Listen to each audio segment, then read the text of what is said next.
Yes. All right, we're live. Oh, we're up. We're live. Welcome to WGSN-DB Going Solo Network Radio. I am your host, Christopher Salute, Dr. Christopher Salute. I'm also the editor-in-chief and owner and CEO of Bold Media.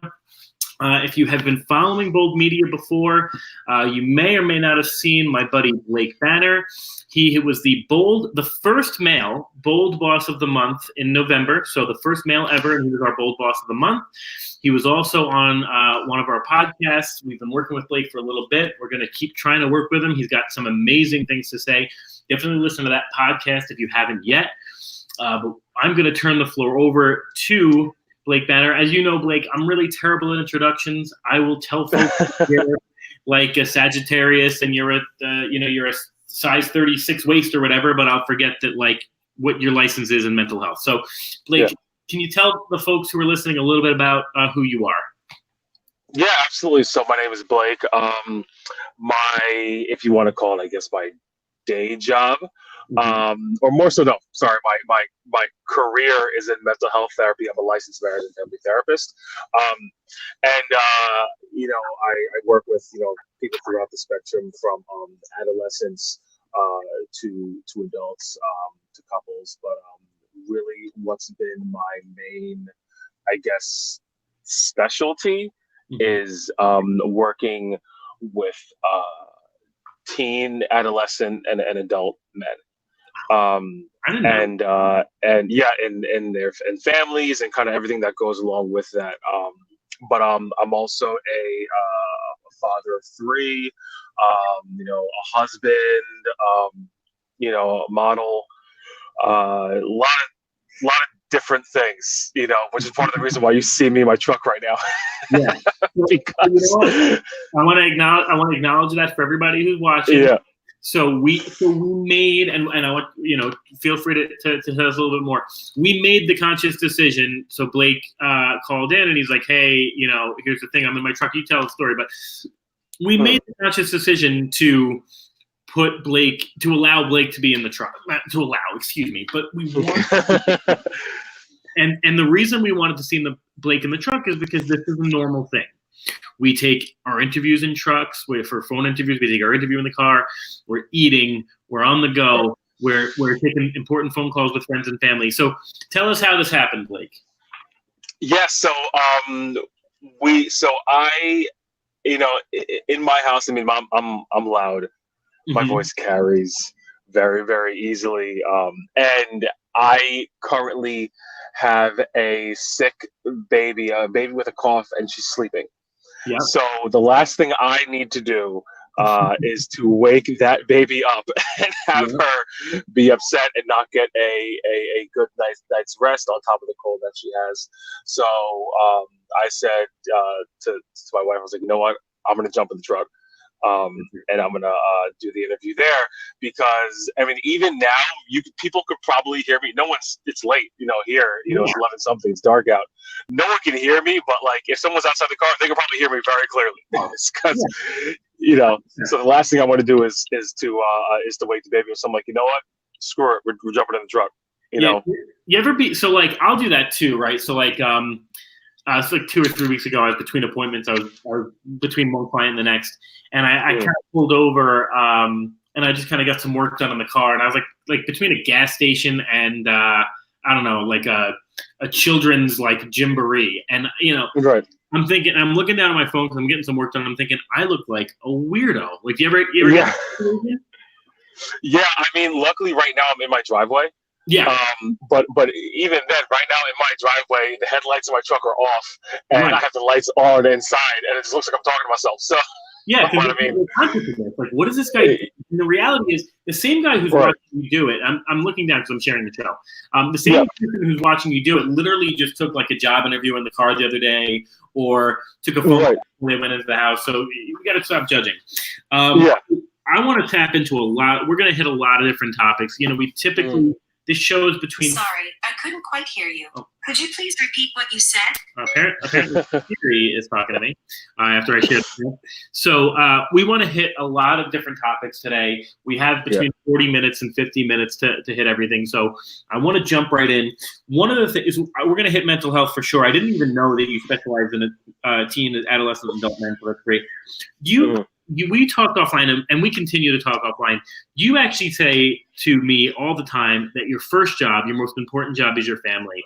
So tell me about that. Tell me about your role in your family. You've got 3 kids.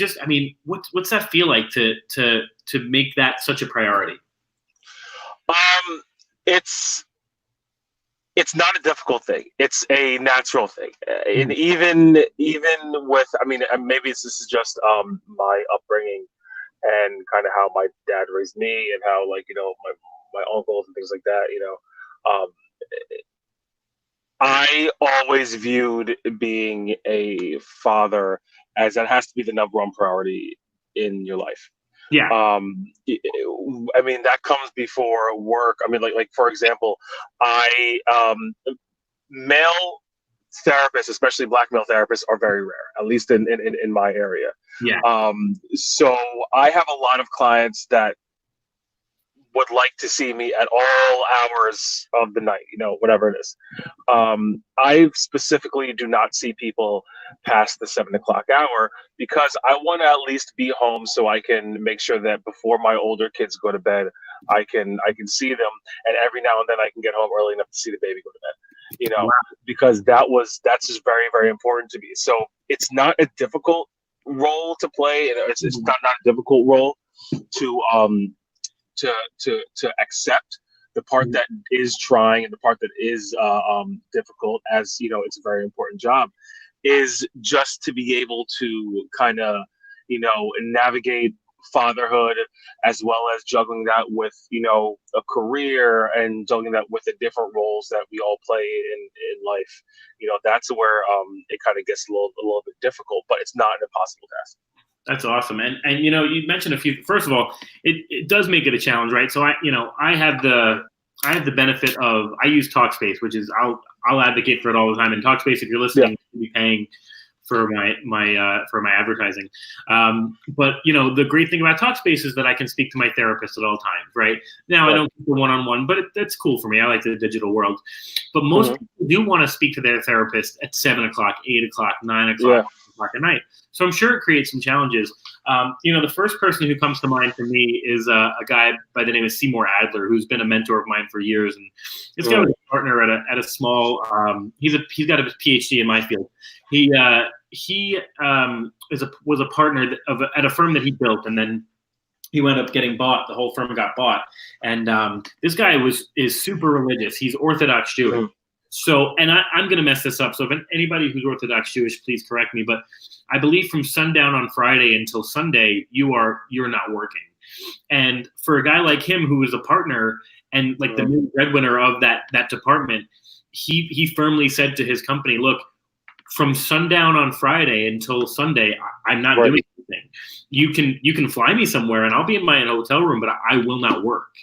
And they would say that's totally fine. And now he typically spent that home with his family.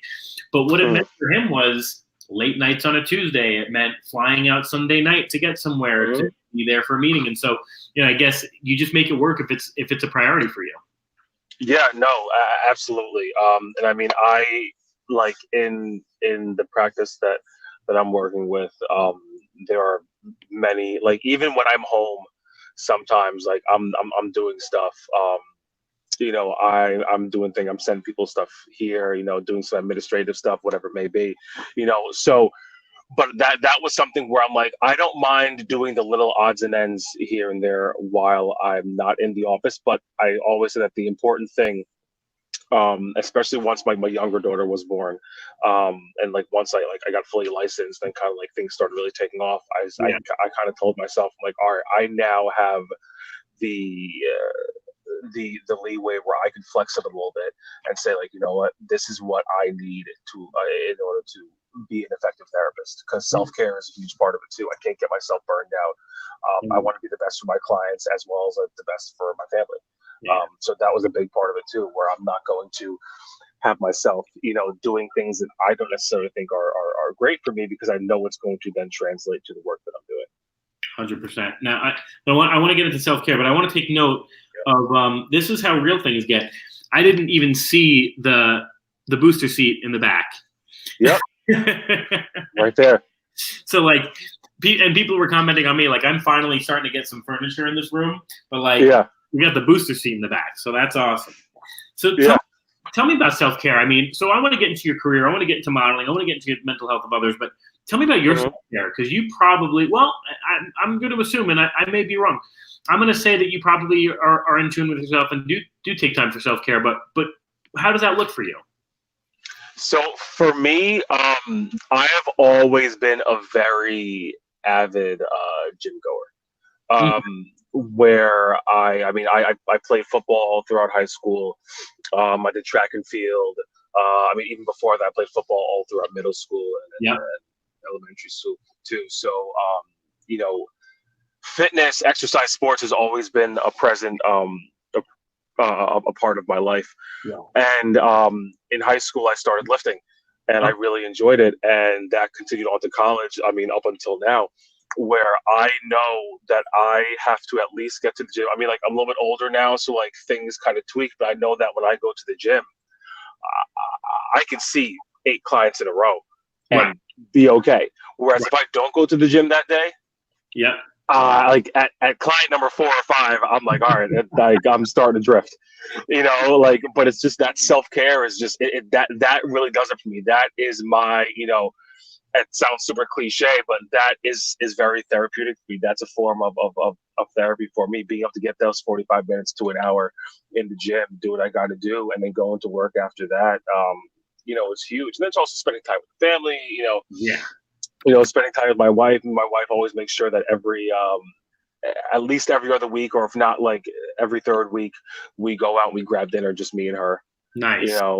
Things like that. So really just making, you have to make self-care a priority almost as much as you would make a doctor's appointment. You put it in your calendar, schedule it, as if it's an appointment, because that really is how important it is. Yeah. I had there was a great video. I can't seem to find it anymore. It was a young kid who wanted to be an organic farmer, and he said, "Look, you can either pay your farmer or you could pay your doctor." And I'd say the same thing. You could either pay your therapist, or you could pay your gym membership, or you could pay, or eventually you're going to pay your doctor, because you're not doing the self-care that you need to be doing. Right. Now, you're a morning gym guy. That was not by choice. That was I used to go at night, and I would love it because I could just stay. There was no I wasn't handcuffed by how much time I could spend there. I could just stay there and then go home. But then once my youngest daughter was born, I had to tweak it. When it comes to childcare and stuff like that, and just navigating. So for a while there was a little shifty. A while there I missed a couple weeks going to the gym, and then I finally figured out okay, I can do this and still make it work. And it ended up being morning is loose. I'm a therapist, so we usually work later in the day. So it's more like a 10:30, 10:30 a.m. roughly is where I'll jump in there. That's all. Yeah, that's it's usually the time I go. Now I go at night, so I'm a MMA fighter and boxer, and I kind of have the same thing that you have, where I can get through the day knowing if I'm going to box that night, because I'm going to punch somebody in the face, right? Yeah, it makes it way easier to deal with all this stuff. Yeah, whatever you're throwing at me is cool, because I'm going to hit somebody, and I'm going to hit in the face too. So together we're gonna, but I'm going to punch somebody in the face. Yeah. I can handle it. Right. I totally, that resonates with me 100%. So I want to hit a million things with you. Let's quickly go over modeling for a second. So one of the reasons that we picked you up with Bold, and we were just chatting with you, is you've just kind of gotten into kind of the influencer world. So how did that come about? Tell me about how that came about. So that was it's not exactly like a glamorous story. I kind of was sitting, me and my wife were sitting at home, and I'm someone who's always been really big, I love clothes, I love fashion, and I've always been really just big on just for me, just dressing, wearing the stuff that I like, and I had a decent social media following, nothing crazy, it was okay. But I had a lot of interaction with people that were following me. Yeah. And that, we were having a conversation, and she's like, well, why don't you kind of just like, do some modeling? Yeah. And I was like, I mean, I could, I guess. And she's like, yeah, just, just literally like start. So take your camera, like put on an outfit and go freaking take a picture. Yeah. So I was like, all right, sweet. So I went on Amazon that minute. I bought like a tripod for my phone. Yeah. And I bought a Bluetooth shutter remote. Mm-hmm. And I just started taking pictures and started figuring out like what's the best way to use hashtags. Started figuring out kind of how to more or less market myself, online and through social media outlets. And it kind of grew from there, where I was kind of stagnant at, I mean, if you want to use followers as a barometer, at like, let's say 700 followers. And once I started really kind of getting more into it, and once I started kind of really using it, not just for modeling, but as just a platform for a voice, Sure. it started to really gradually kind of take off. So, I mean, I think since then, I think I'm at like 1,300 now, which like in the Instagram world, like that ain't shit. Like, but like in the just how my big thing is the interaction, and I want to see consistent growth. Yeah. But the biggest thing is the interaction. I mean, I've met a lot of really great people, via Instagram. I just did a photo shoot a couple weeks ago with a couple really cool people that you can see on the Instagram. It was awesome. The entire theme was great. So I mean, it's really a great thing. Oh, that's cool. Yeah. So I want to touch on a couple of things if I can. Yeah. So I want to touch on you're starting to grow your influencer following, which I think is awesome. I want to touch on what would you say? You said you're using this as a voice, right? So like anyone can wear some clothes and look attractive, right? And you're a good looking dude. But what is your goal when you get out there and you're on a social? I don't care if it's Instagram or TikTok or FlipLab or whatever the new one's going to be. What is your goal when you get out there and you get in front of a camera? What are you trying to? What's the impact you want to make? Really just being, I mean, because like I always say, like, look, I am not anyone, like I'm nothing crazy. I'm a regular dude. And that essentially is kind of the impact that I'm looking for, because everyone in their own right is a regular dude. Even if you aren't a regular dude, you are a regular dude. It doesn't make sense, but like, everyone has those moments in their life where they're not doing something for the cameras, if you want to call it that, or where they're just doing regular stuff. They're going through the day to day. And throughout that day to day, you kind of lose the glamour of what social media often is, which is a highlight reel. And, I want to be able to represent, or not necessarily represent, but be kind of a placeholder just for like the common person. I mean, like, I'm a father of 3, like I work a job, I get home and I'm beat and I go to bed and I do it all over again. It's not glamorous, but it's part of life. And those things that we take for granted, those things that we don't even like realize are super impactful, like they really are. And I think those regular things, the regular people doing regular things, need to be highlighted when we're in a world that, everything that we see on our phones or on TV is, some glamorous depiction of what, might not necessarily be accurate. Yeah. No, 100%. I think that's great. So, it's funny, and this isn't about me, it's about you, but I have a client who is a mom. She's a single mom, and she talks about like her mom body and changes and stuff like that.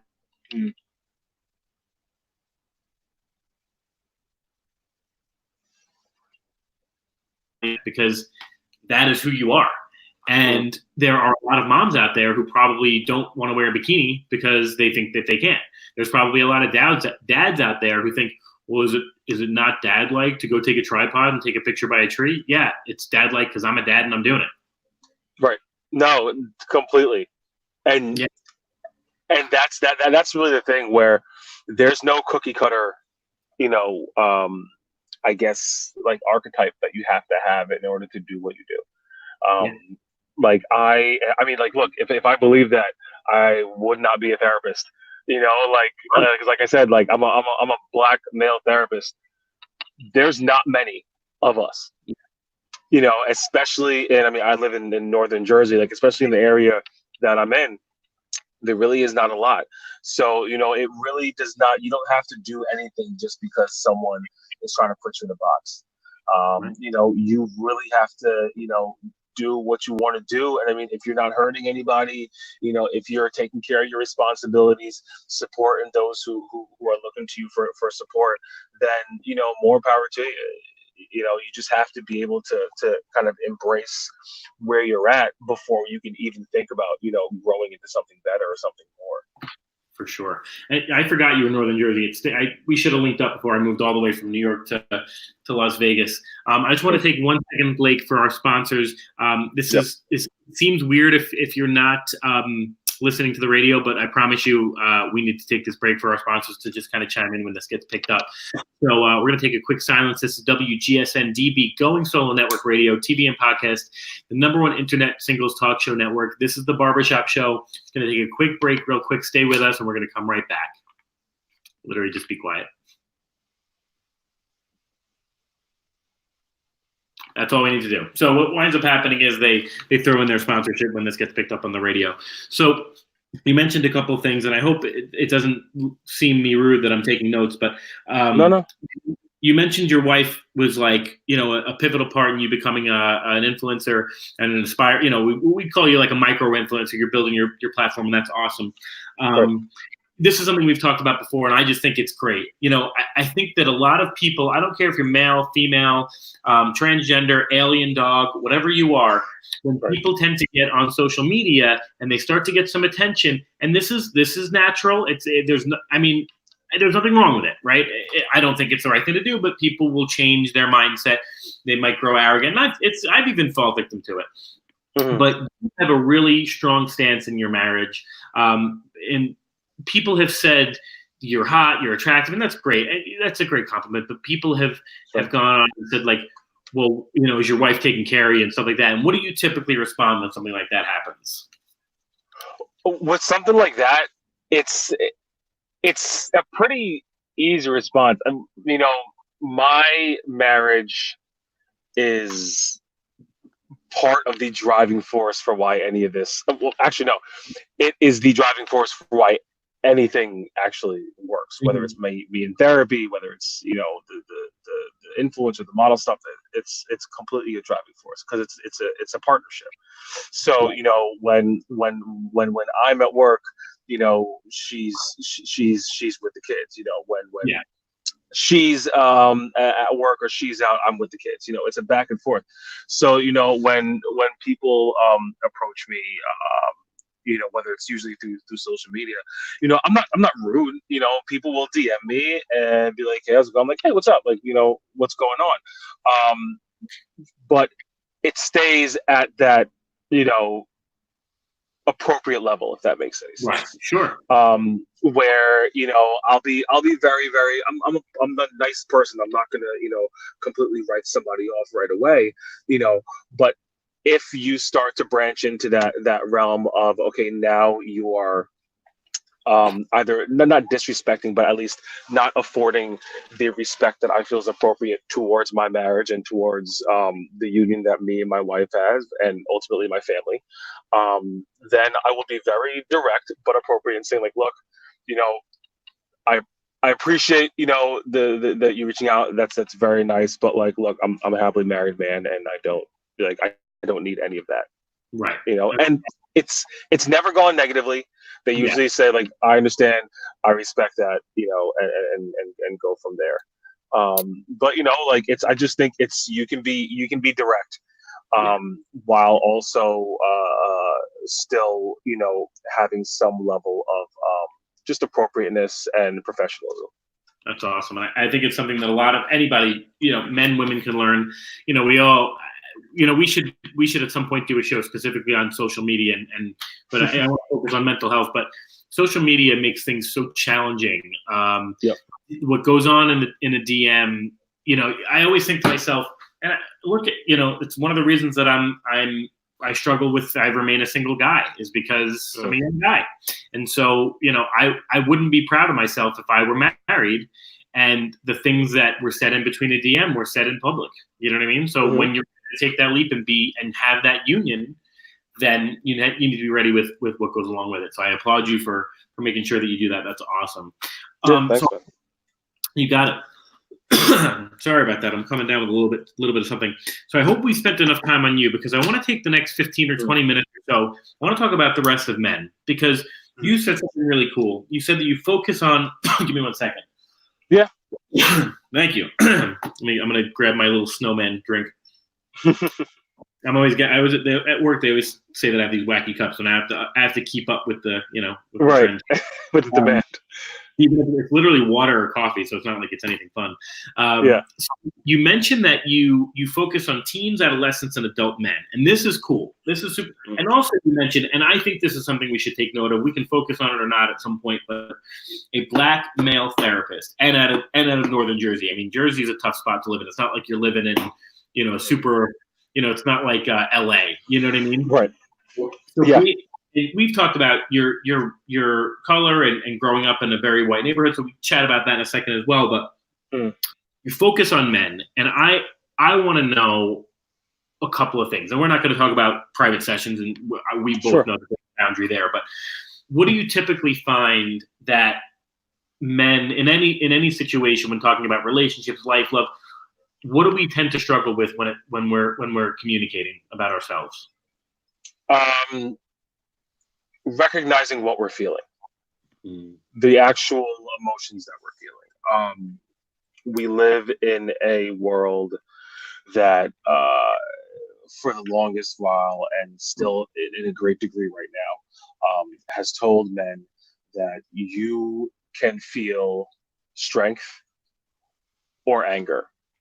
Mm-hmm. And the tough part with that is that strength looks many, many different ways. Frankly, one of the strongest, I guess, moments in anyone's life is when they're being vulnerable by choice.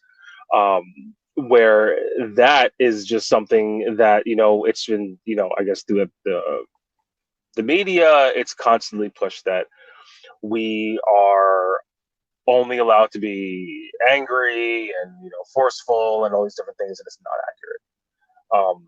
We want to be able to essentially feel all the spectrum of human emotions, because we are human. And what ends up happening a lot of times is that you will get, I'll have someone come in the office and they'll have quote unquote anger problems, or they will be experiencing just confusion with what they're feeling. And part of it is because they kind of already have a general idea about what's going on, but they're shaming themselves for feeling this way, because men are supposed to be strong and the breadwinners and the providers. And it's like, that is the most archaic shit you could ever, put on yourself. It's like, you could be many, many things and still be a man. So, that's one of the biggest things that I see, where a lot of my work, where, I'm still, of course, I have many female clients, I have many couples that I see, families. But when it comes to working with men and young men, that's something that is very, very frequently, it just frequently comes up, where it's just, kids are saying like, oh, he has anger problems. And it's like, he may be showing anger, but he's horribly depressed. Or he may be showing anger, but like, that's the way that his anxiety comes out. And that's how he tries to deal with it and take control. So a lot of it is really kind of translating what the emotions are for individuals on the forefront, and then being able to teach them how to do that on their own. Right. Yeah, to be able to recognize that. And Right. You mentioned something cool when we had our podcast a couple of weeks ago, and I liked it. And it's kind of where your Blake banner comes from, I think, and correct me if I'm wrong, but you said, I feel anger and I express anger, and that's okay. Yeah. As long as it's expressed appropriately. I think that nowadays in 2019, as men, we're almost like, if you're a liberal man and you're reading up on everything, we almost feel like we maybe shouldn't be expressing anger, but you're telling me it's okay. So talk to me about that. Yeah, well, any emotion that you stifle will eventually come out. It's just not going to come out in the way that you want it to. Right. So, our emotions, picture it like a bottle of soda. When you shake a bottle of soda, if you drop a bottle of soda, you don't want to open it right away. Right. You want to be able to let it out, let the air out slowly, let the carbonation out slowly so that it doesn't explode everywhere. That's cool. Emotions are the same exact way. You want to, especially with anger, you want to be able to express it, in whatever appropriate way that you can. But you want to be able to express it, because if you push it down, if you feel as if you're not in a place where you can express anger appropriately, then it begins to build into resentment. It begins to build into hatred. And then it begins to become warped and skewed to the point where you know you're angry. You don't know who you're angry at with. You don't know what even started the anger. You just know that you're mad, you don't like your feeling, and you want to get rid of it. And that's where it comes out in the way that you don't want. So a lot of times for my clients, I'll tell them, like, look, you can come in here, you can curse me out if you want. Like, I'm a grown man. Like, I'm fine with that. Like, I'm not going to get mad at you. It's cool. Do what you want to do.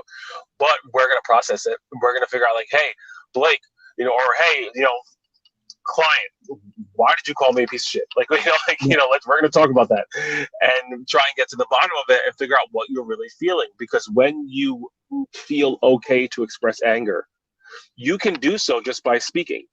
You can do so by drawing. You can do so by listening to music. I see a bunch of athletes, and they, part of their interest in whatever the sport is, like a lot of times it's football, is because it's a place where they can appropriately, express their anger and not get in trouble for it, because you can hit somebody, and that, when you're doing it purposefully and when you're doing it with a knowledge of, like, ooh, this is an appropriate reaction formation for the emotion that I'm feeling, it's so therapeutic for you, because you're like, oh, look at this. I'm getting this anger out to the point where I can now communicate appropriately what I'm feeling to the people around me.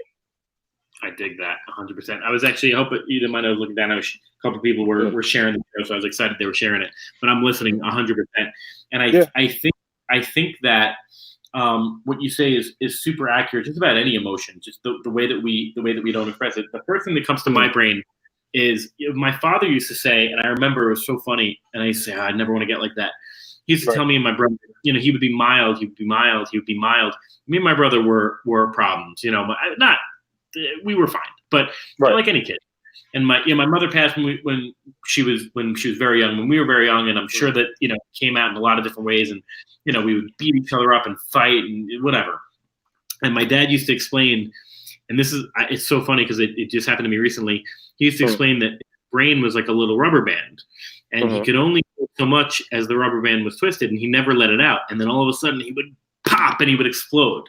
And I remember thinking, when I was a little boy, 7 or 8 years old, I'm going, well, if you just told us what was going on, we would probably stop, So a couple of weeks ago, my dog has major, just a major learning disabilities, major anxiety, probably even suffers from depression. He's medicated.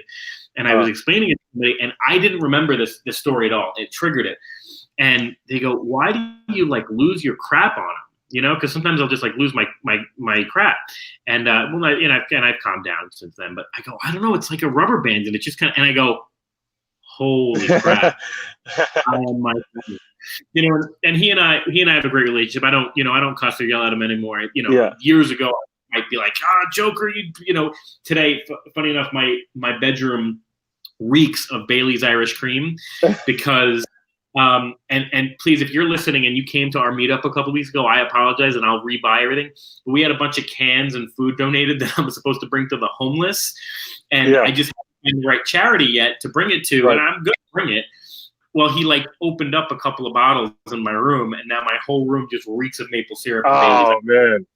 And I'll be honest, it smells pretty good, but I don't need bugs in my room. So, and I came home today, and I speak to a lot of people about this, and they go, look, if you're a dog and you see a bag of beef jerky or a bottle of maple syrup and nobody's watching, are you going to eat it? And I go, yeah, I'm probably going to eat it. So look, I'm a grown man and I might do that too, so I get it. Yeah. So the rubber band has since unwound, and I kind of talk to Joker, and what we do right away, we go for a walk immediately, and the other day actually somebody stopped me in the middle of the street because it was a long day. He had a long day. I was frustrated with him, so we start walking, and I realized that I'm doing my father and I love my father. My father's we all have our flaws. He's an amazing guy. He's got a temper, whatever, but he's a great guy. And I'm walking with Joker, and I'm walking aggressively. I'm punishing him because I'm walking too fast, Right. And if I go down over him, I go, that's not the right thing to do. I'm sorry. And I start beating on him a little bit, and he starts barking and biting on me. And all of a sudden, we're in the middle of my street, beating the crap out of each other because we're wrestling in the street, and we're having fun. It's a fun time. And this guy from like 25 yards away is like, "Hey, is everything all right there?" I'm like, "Yeah, we're just wrestling in the street. This isn't cool. We don't do this. All right." Yeah. Cool. So yeah, I mean, it's totally okay to express any emotion. I think you're right. You are right to express it in a healthy way and to express it when either take some time or express it when it happens. Right. Yes. So a lot of times as men too, and this is something that we need to understand as men. It's okay to say to your partner or to whomever. I say to my friends, like, my dudes know that I'm a super sensitive guy, but I'll be like, "Hey man, that's not cool. And what you said made me sad." Right. And I mean, they'll kind of, ham on me for a second, and they're like, "All right, cool. Like, we won't say that again," as opposed to, getting drunk 3 weeks later and like throwing a punch. And I'm 35 years old. Right. Somebody made me sad. You know? So you just say like, that wasn't cool. It made me sad. Yeah. So I totally think that. Now, what would you say is like, and again, not bring up any cases, not bring up anybody specific, but what would you say the majority of men in their mental health states, what are we lacking when it comes to like, not just the letting out the communication, but like with our own self-care, what aren't we doing? Well, I find that this self-care, and I don't necessarily think it's just for men. I think it's a general thing. Usually our self-care is the first thing to go. When we are stressed, when we have too much stuff on the calendar, the first thing we start cutting out is what we feel is, it's disposable, it's expendable. Yeah. When in actuality, that self-care is something that you need to keep there. And I say that because self-care is like, and I've used this kind of, depiction so many times in when I'm in sessions. You picture your life or your mind like a 10-gallon bucket, and all the BS that goes throughout the day is water filling up that bucket. The only thing that can empty that bucket and give you some relief is your self-care. Right. Now, the bucket's getting full. It's getting closer and closer to 10 gallons. Mm-hmm. And you're like, oh, crap, I don't have any time to do anything. I can't go to the gym today. I can't go for a walk today, I can't go to, my art class or this, whatever today that I enjoy. And then it amplifies everything already in that bucket. So here you are dealing with so many things throughout your day, throughout your week. And the thing that you freak out on is because, I don't know, your dog peed on the rug. Like, and you lose it, But in actuality, that's not what you're mad about. You're mad about everything that you didn't take the time to release previously. Mm-hmm. So whenever things, and I always see it, whenever people get stressed, whenever people get upset, whenever times get rough, essentially, the first thing they get rid of in their day-to-day routine or in their weekly routine is that self-care. And that's the last thing you should be getting rid of. 100%. We see this all the time. So a couple of things that I do for my self-care, and again, this is about other men, but I just want to share some things that I do, because you mentioned going to the gym and I mentioned hitting somebody in the face. And those are great, right? But we're also kind of new age guys. Like you're a mental health counselor, you're getting into influencing. I'm a writer. So, it doesn't just have to be physical, right? No, not at all. And so the first thing I typically do every morning, now this could offend you, it could not, but this is me. My faith is important to me. So every morning I start with just a short Bible passage, which wherever I'm at the moment, I read a Bible passage. Just kind of centers me. It's kind of cool for me. And then what I typically do, I'll journal for a second. I have a 5-minute journal, and then I like to write out my list for the day. Now, the funny thing is, I was speaking to a buddy of mine, and he said, "You do that every morning?" I write out my list for the day, and sometimes I'll even make a PowerPoint for what I want to do that week.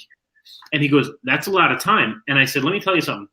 When I start working right away, like I start working on Bold or my day job or working around the house, all of a sudden it's like 11:30 and I didn't get done nearly what I wanted to, and I feel frazzled. But when I wake up 20 minutes early, or I don't care, I'll push my day back 20 minutes and I write down the things that I need to write down. Everything is done by like noon. And it's because you organize, you prioritize the things that you need to do. And for me, that's my self-care, because otherwise you get so caught up into these things. So I want to stress to everybody that self-care could just simply be taking time for yourself. Self-care for me the other night, and I wrote about this on my blog. Self-care the other night was I invited a friend over, and we literally sat in silence. Now, I'm not a big drinker. We just sat in silence and ate a lot of food on a Friday night, and we watched a movie, and we literally just sat there. And at the end of the night, she's like, "All right, hey, I got a date. I'm going to go see my guy." And I'm like, "Cool. Thank you for sitting in silence with me." You know? Right. And for me, just doing nothing was important. So it could be anything that we do with self-care. So I want to make sure that we stress that. For sure. Talk to me a little bit about, because we're going to be running out of time soon. I mean, we could do this all day. Talk to me a bit about, your choice as, and you mentioned it before, dude of color, male, football player. I mean, when did you, and I hate to say it like this because guys like us, I played sports too, but you would normally go into like being a stockbroker or being this tell me about what made you think I'm going to be a therapist, which is in essence, and it shouldn't be this way, but the template says it's not a super masculine guy, a super masculine job. Yeah, no, I mean that's part of the reason why I'm the only guy in my practice. I think that there's one other, but he's part time. So there's not a lot of men in this field. But no, for me, it wasn't a definite decision. Like it just kind of woke up one day. I never took a psych class in my life, and I wanted to go into law because I'm very stubborn. I'm not really into zodiac, but I'm a Taurus, and it just so happens to really fit with me. So I love to argue.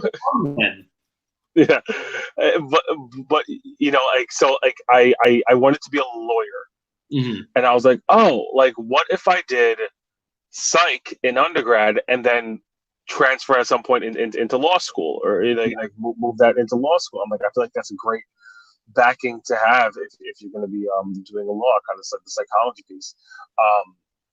And then I took my first couple psych classes, and I was like, oh shit, this is good. This is also I like this a lot. And then I kind of just eventually dropped the law piece, and I graduated from East Stroudsburg University with a bachelor's in psychology, and I took a year off and I interned at a school, and then I went straight into doing my master's and then my professional degree. So yeah, it wasn't I've always wanted to be a psychologist. It was really by accident. Yeah, I kind of just stumbled on it. Now, you want to hear the funny story about that is you didn't want to be a clinician. I went through high school and college, swearing to you that I was going to be a clinical psychologist, to the point where I had the red leather couch picked out, and I thought about what my office was going to look like. And then I found some other stuff. I found business. I found industrial psych. I got my MBA. So things just, I always tell my students too, and if you're a young guy listening to the show, or young woman, whoever, don't be so set on, law and psych could be the furthest from each other and the closest to each other, depending on who you speak to. And, don't be set on what it is, Yeah. Absolutely. Yeah. My roommate's awesome. We're going to have her on the show at some point, but I came home the other night and I was just pissed. I said to her, I almost cried on the way home. I was just like, it was a long day. I moved to Vegas. I haven't found my niche yet. I'm working a lot. I'm not making nearly the money I made in New York. And she goes, I forgot the way she said it, but something like, she goes like, just man up. She goes, I can coddle you, but you're not how much money you make. You're not the job you have. You're a human being, and you're the activity you do. You're the behaviors that you are. And I think that's super important. And to Antoni said did you watch Antoni the last time? You could say no if you didn't. No, I didn't because I was sleeping. It was 11 o'clock. So Antoni said the other day that, which I loved. I said, Antoni, tell me about like what kind of, tell me about what makes you like you a man. Like, tell me about your manliness. He's like, I'm not a man. I'm Antoni. Like, I don't care what you call me. I'm Antoni. And so, I think that's super important. Kristen Pickrell says self-care is important and so necessary. Brain breaks. We love that. Absolutely. Even just breaking your brain. And I tell my students that I tutor all the time, just take a break. Let's play some tic-tac-toe, something that's mindless, Yeah.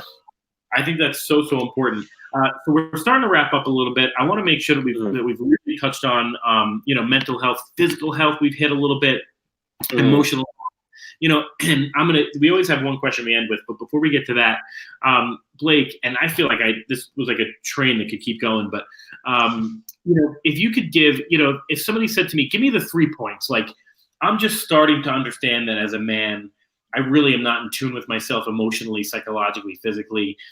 Maybe I'm aging, right? When we start hitting our 30s and our 40s, our bodies change, our brain change. What 3 could you give to a young man who really wants to start, taking care of themselves mentally and emotionally? Yeah. I would say number one, and it's something that has just helped me tremendously throughout my life, is don't take yourself too seriously. You like, look,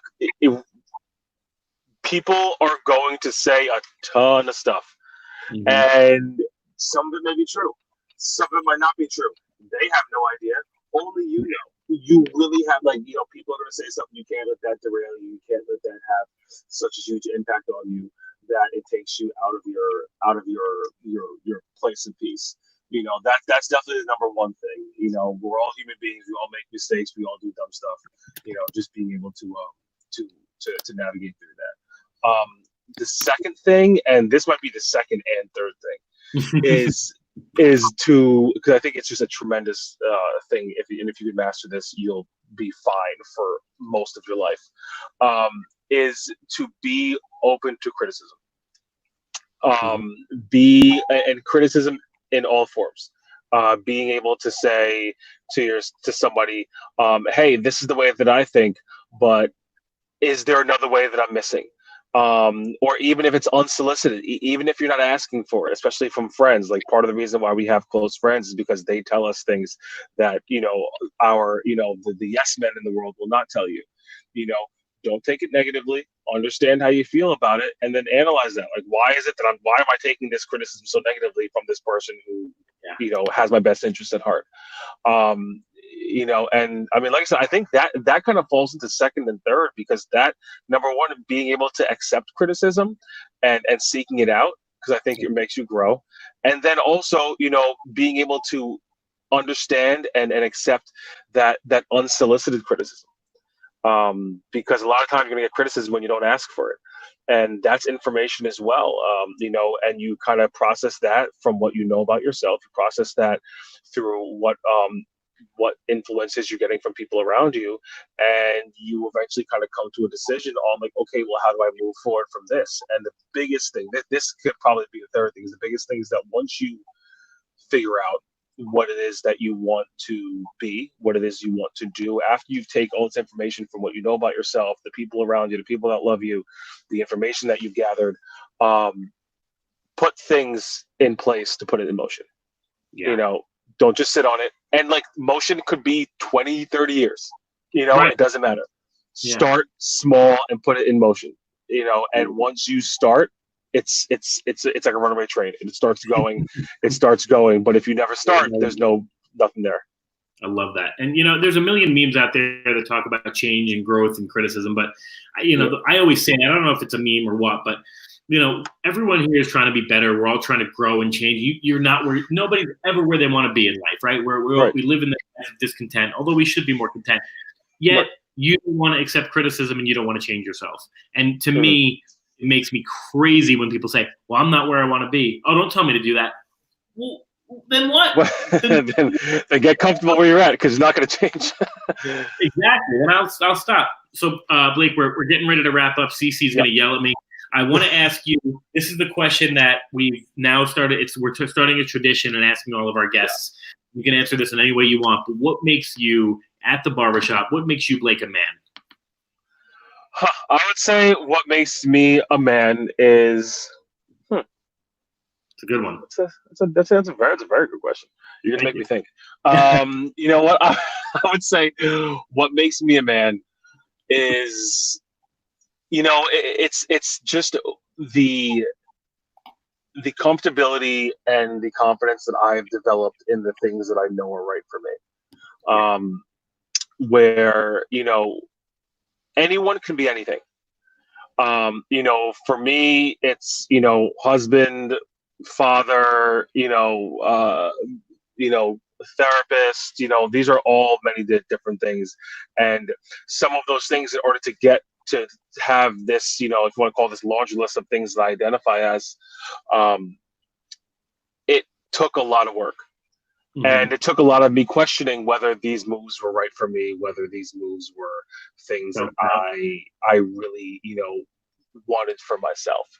Mm-hmm. And at a certain point, not too long ago, I would say the family piece was kind of the most static thing, but everything else was kind of like, oh, like I guess we're gonna do this. At a certain point, I'm just like, shit, I kind of like where I'm at. Like things aren't perfect by any stretch, and it's a whole lot of hard work just to maintain. But it feels like this is a worthwhile venture for me and for those around me that I want to bring along on that ride. So it's really just being able to be secure in myself and the things that I do, not necessarily having to answer to people who aren't kind of in that inner circle of people. Defining who you are by who you want it to be. I mean, hell, I had to sit down and watch Frozen the other day, and look, that, I don't care what anyone says, Let It Go is a great song.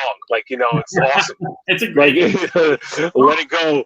I will bump Let It Go in my truck. I do not care. I listen to NSYNC a lot. It's Christmas time, that NSYNC Christmas album is fire. I do not care what anyone says, but that part of it is just being unapologetically you. And especially when the things you're doing are with love and compassion, and you're taking care of the people you got to take care of, and you're handling the responsibilities, it really is a beneficial thing. It really is something that is beautiful when you can really kind of take that and run with it. I love it. So, I just want to make sure we acknowledge Amber Martinez. We're going to get to that question another day. I want to make sure that is a great question. And go ahead. CC says we can stay on for a minute. So constructive criticism is good. How do you handle the negative? I can answer, but Blake, I'm going to let you answer, and then we'll top off at the end. Yeah, the negative, so usually with negative criticism, the initial response is who the hell are you? To tell me about me. But you have to kind of not swallow that, but you have to kind of look at that reaction as oh, why did I have such an adverse reaction to that? How can I take this criticism and use it as information? Because that's what it is. So you take this, and you don't have to take it as fact, you don't have to take it as law, but someone observed something in you, with you, some part of you, and they said, oh, this is how I feel about it. And it's not necessarily the best thing. And you kind of take that and you're just like, okay, has this popped up other places in my life? Have other people said this about me? Do I feel this way about myself? And then you take that and you kind of file that in the category of, okay, this is something that I feel I may want to work on, or this is something that I feel like it may have something there, but I don't necessarily think it's the end all be all, or it's absolutely not, this person has a separate agenda. And then based on kind of the amalgam of all the knowledge that you have on that criticism, you take that and, I don't think you have to necessarily react, negatively to someone, depending on the situation. You tell them well, thank you for that. And kind of have a good day. type of mentality with it. But it really is criticism. All it is information. You may not agree with it, but it's information nonetheless. And it was, created by some kind of interaction with another person. So, a lot of times it's being able to accept that negative and working with it. Yeah, and it's observable, right? So we love that. So Amber, thanks so much for participating. Like, I could do this all day with you. This is the second time I've had you in one of our shows. What I'll have to do is find another platform so we can do this for another hour. Right. You've got such intelligent things to say, and I'm gonna have like a little man crush. Like you have such a great. It's such a great dichotomy of strength and sensitivity between you're a big dude, you're going into influencing, you're a former athlete, you like going to the gym, but you're a licensed therapist. You know, all these amazing family guy. Like, you really are what I hope that a lot of us strive to be. And in addition to all those, you have such intelligent things to say about what we as men can be capable of and can feel and can express our emotions with. So thank you so much for being on our show today, Blake. Yeah, thank you so much for having me, man. It was awesome.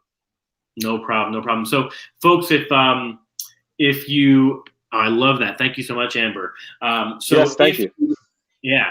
And thanks to everybody for participating. We loved all the comments at the end. This is the Barbershop Show. Went a little over time. Hope you all had some fun. This was Blake Banner with us today, talking about mental, physical, emotional health, being a man, living as a bigger dude, plus size dude, but also living in this plus size world that we've been influencing in as well. So again, we want to thank you, Blake. We want to thank you all for listening, and thanks so much for being with the Barbershop, guys. And I promise we're gonna get more stuff on the wall. I swear, and some better lighting. All right, we'll see you later, Blake. I'll talk to you soon, man. Thank you. Yeah, man. Take care. Thank you. You too.